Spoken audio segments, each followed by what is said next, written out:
Greetings! Welcome back to the What's New video series for the AtHomeNet Classic Community website service. Today I'll be going over the new enhancements that we're releasing for January 2009. This month we have some great new enhancements that I really think you're going to like, so let's jump right in and take a look at them.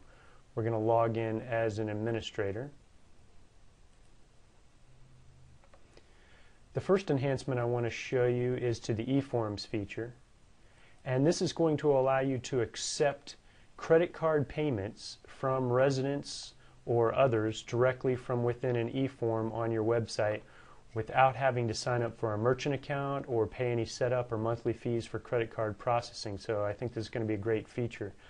Let's go ahead in and I will show you a form that I've already designed or started designing for a Valentine's Day party RSVP. So I've created the top of the form here with the title and the full description, an auto reply, and some other information.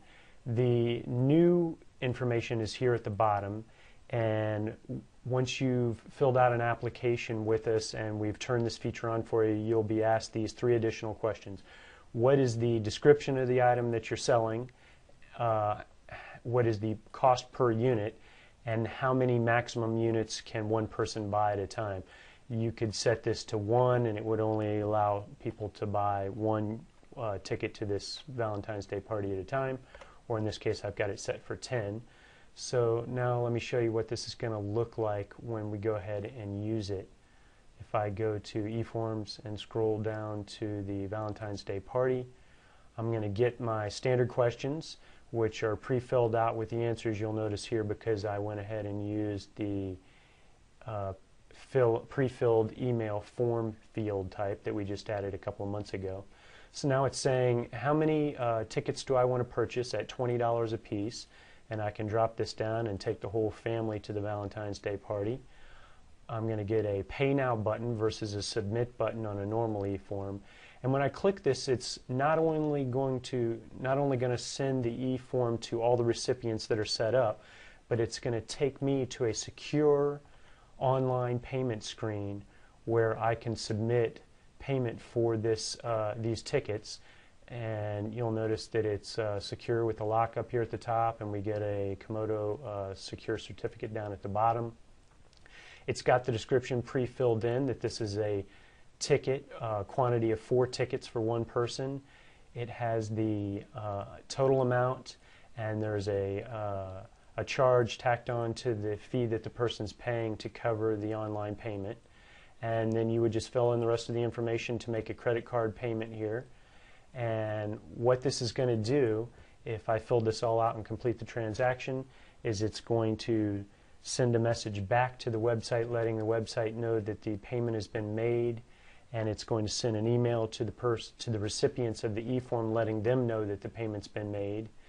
And what you will get as a community, what you've signed up for this service, is you will get a check once a month from our partner at Association Ready for the total amount of any payments that were made to your website during the prior month. So this is a pretty neat feature, and we think there's a lot of interesting uses for it. So hopefully you get a chance to try that out. If you would like more information on this, or you would like to go ahead and sign your community up for this service, as I said, there's no fee to sign up for it.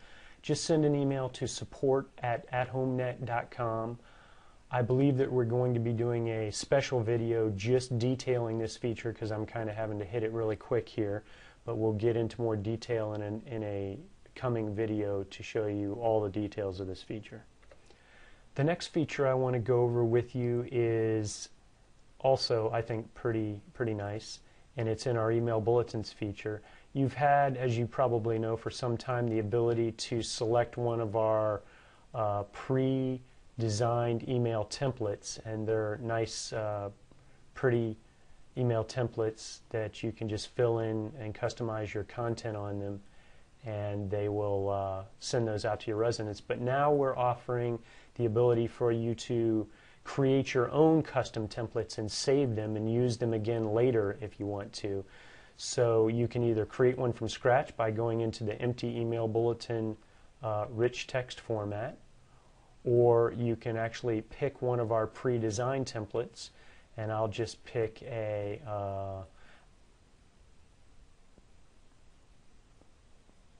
beach template here. And when that comes up, by default it's going to come up with, you know, just a bunch of gobbledygook down here in the base of it. But I can go ahead and customize this and add my own headers and type the name of my community here and add my community name up here and customize this down here. And when I get all done with it, now I have the ability to come down here and save this as a custom template that I'll be able to use again later. So I can call this custom template 1. And in this case, I don't actually want to send it to anybody. I just want to save it. So I'm not going to make any selections up here at the top. And that's kind of a neat way to just save it without sending.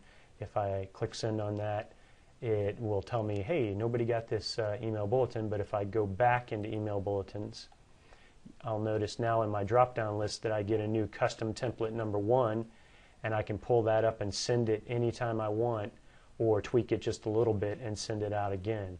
So we hope that's going to be a feature you'll like to use. The other huge change that we've done to the email bulletin feature, and you may have picked up on it, is that this page editor, the AtHomeNet page editor, just in this feature has been replaced this month with a brand new, much faster, much more compatible editor than our older one. And this editor works in virtually every browser across platforms and across operating systems. So this will work on your Macintosh, this will work in Netscape Navigator, this will work in Firefox. So it's not just an Internet Explorer editor as our prior one was. And there's some neat new features in here. We have emoticons and the ability to insert a YouTube video, Flash videos, things like that. Some neat stuff you can explore in here. But the big news is that this now works in virtually every browser and platform and operating system that's out there, including Linux. So hopefully you'll like that. The next feature I want to go over with you is actually out on the public page. And we've made our events calendar on this particular website public. So if I click on events calendar, you will notice perhaps the one new ability here, which is we've added the ability for an RSS subscription, a feed subscription on this. So if you have your calendar set for public, which most communities do not, but management companies and some other organizations that use our site, like CAI state chapters, this will be a neat feature because your members and other people who visit your website can click on this button and subscribe to a feed which will be updated as soon as anybody adds events to your events calendar. And that feed, in effect, is all the events that are coming up in the next 30 days. So you don't have to worry about that feed getting overwhelmed if you do a lot of recurring events that may stretch out a year into the future, because it's only going to pull down the events that are occurring in the next 30 days. So a lot of people use feed readers like Google Reader, or the one that's built in by default to Internet Explorer. And this is our first foray into allowing RSS feeds, and we're going to add some additional ones in the future. But we think that one's pretty neat. As I said, this won't show up on if your events calendar is a private-only feature, because obviously you don't want people publicly subscribing to your private events in your events calendar. Okay, the next feature that we've enhanced is back on the private side, so I'm going to go ahead and log back in as administrator. And what we've done is enhanced the My Profile feature and added some additional information in there and some additional tabs. So if I go to My Profile, you'll notice that I have my standard user profile page, which is typical, with all the information I can change about myself here. And in addition to that, I have two new tabs of information: Subscriptions and My Documents. Subscriptions is just that. It's the same as going to the email bulletin feature and checking or unchecking the subscriptions to email bulletins, but it allows your residents to be able to do this easier and from within their own user profile. Plus it gives a little bit better description of each email bulletin category, because you don't have to click on the email bulletin category to get the description. It shows it right here. In coming months, we're going to add additional subscription abilities here, so they can subscribe to the message board and things like that, all from this one page. But this is our first step in that. The next element that I told you about was the My Documents, and this is a brand new feature. It's different than the regular documents feature that we offer, and what it is a private library of documents, if you will, that are specific to this person or this household. And only the administrator, only someone with administrator privileges is able to add documents into this special category, and they would add them person by person. So an administrator, such as I'm logged in right now, can go to the address book, find a particular resident, and I'm just going to randomly grab a resident here, the Olsons, and if I edit them, I'll get these 3 tabs, and I can now see what subscriptions the Olsons have subscribed to, which in this case is none, and I can go to the My Documents feature. In this case, they have no private documents, but if I wanted to add a private document, and examples of this might be if you want to track historically any architectural requests that have come in from this resident, or if maybe you're a new community under developer control, the developers may want to post warranty documents for the homes, or warranty or informational documents for the any of the equipment that came with the house. So what I would do is just simply click Add New, give that particular document a description, click Browse, and go find that document on my local hard drive, save it, and then the only people who are going to be able to see that document is this resident when they're logged in, or myself or anybody else who's an administrator level on the website. So I think that this is going to be a neat feature for allowing you to put information that's specific to a particular household on the website in a private place that only they can get to it. Next, we've added some additional settings, as we've been doing for the past couple months, that allow you more and greater control over how your website works. So if you go into the settings feature as an administrator, you'll see a couple right up top here. One is the administrator email address, which is used a couple places in the website, so it's a good idea to go in here and make sure that this accurately reflects your email address as an administrator. The next couple of items that we added are the labels for what is typically called person 1 or person 2, or resident 1, resident 2, and this is used a number of places throughout the website.